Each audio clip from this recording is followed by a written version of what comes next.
Number 4, massive restrictions on the First Amendment guarantee of free speech.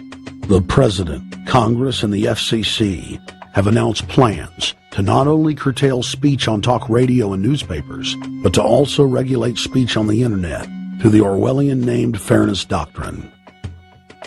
The Obama machine is also pressuring Congress to pass draconian hate speech laws that will eviscerate the First Amendment. Number 5, they plan to further federalize health care so that the government can dictate what kind of care citizens receive. Modeled after the British system, this includes rationing care and restricting what procedures the handicapped and elderly are eligible for.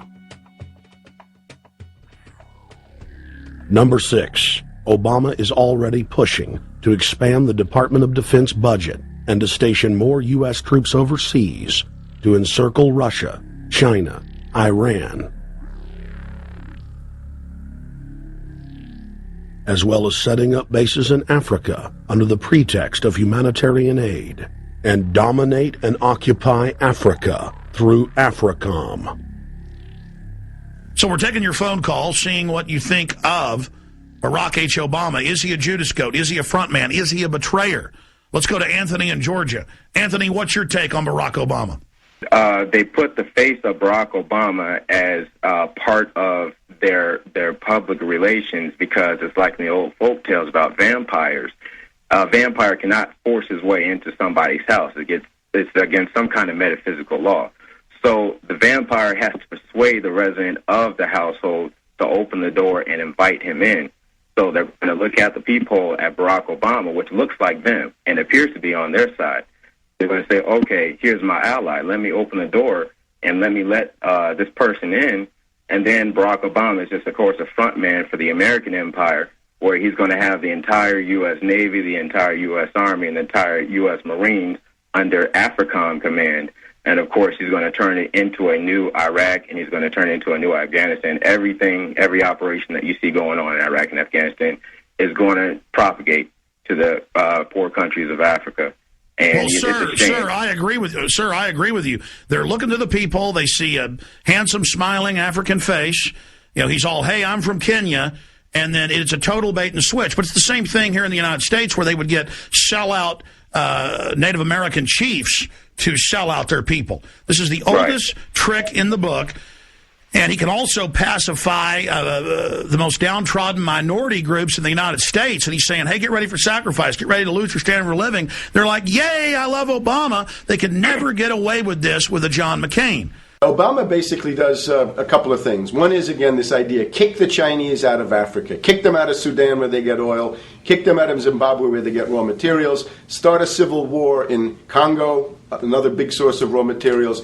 Al-Qaeda, an arm of the U.S. intelligence community, is now active in Algeria, Tunisia, Morocco. You've got a destabilization going on in Kenya around Odinga. That's Obama's cousin. This is a guy who has two children. They're Obama's niece and, nephew in a broad sense. And one of them is named Raul, and the other one is named Winnie, after Winnie Mandela, who did the necklacing and political assassinations in South Africa. So this Odinga is essentially a CIA destabilizing operation in Kenya, and he's got a Odinga Islamic Alliance to crush the Christians in Kenya, but this also reaches into Ethiopia, it reaches into Uganda, Congo, Tanzania, and a whole bunch of other countries in that region. So all of Africa is a battlefield in flames between the U.S. and the Chinese, with Obama leading the charge to kick the Chinese out for geopolitical reasons. Number 7, radically expand federal control over family farms and ranches through the Animal ID and Premises ID system. Number 8, accelerate the merger of the United States with Canada and Mexico under the Security and Prosperity Partnership. He is also accelerating the transfer of remaining federal authority to unelected quasi-governmental bodies like the World Trade Organization. Number 9, Obama must convincingly play the part of the president and convince the people of the United States that the buck actually stops with him. This is critical to the globalist master plan because in 4 to 8 years, Obama must take the blame, as Bush did, for the New World Order's horrific agenda. At that point, the elite will put a new puppet in the ceremonial seat of power and build him up as the savior, only to tear them down again. And so the process is repeated over and over. For their program to work, it is essential that the people not learn that the presidency is now nothing more than theater, because if they did, the people would stop looking at the pawns and start looking for the king. Through this system of deceit, the elite's criminal agenda can continue forever because the people waste all of their political energy debating the media spectacle instead of investigating the globalist agenda. Number 10, it's Obama's job to sell the public on globalist policies that aren't in the people's best interest. But the overlords have many salesmen. His most important function is to protect the criminal oligarchs from prosecution while they loot the economy worldwide, start new wars, and engage in torture. They're called Generation O, and they were the key to Barack Obama's White House win. During the campaign, Barack Obama used the internet like no other candidate before him, harnessing the energy of millions of his supporters. But the question now is, what to do with this young, eager, energetic army? This gives Barack Obama and his administration contact information for so many people, so next time he needs to push his legislation, he can contact all these people. Kennedy-esque. I feel as though this was like when John F. Kennedy was elected. Shouting, smiles, and tears. It was the scope of Obama's victory that was most impressive. I saw a photograph of Obama playing basketball. And I said, you know what? I see him as a leader, and that's the world that's in his hands. Own a piece of history, commemorating the day the world changed forever. His confident smile and kind eyes are an inspiration to us all. In summation, Barack Obama is a Madison Avenue created fad. All of the crazed Obama worship, being pushed by the corporate media, is scientifically designed to capture the public in a net of peer pressure mass euphoria.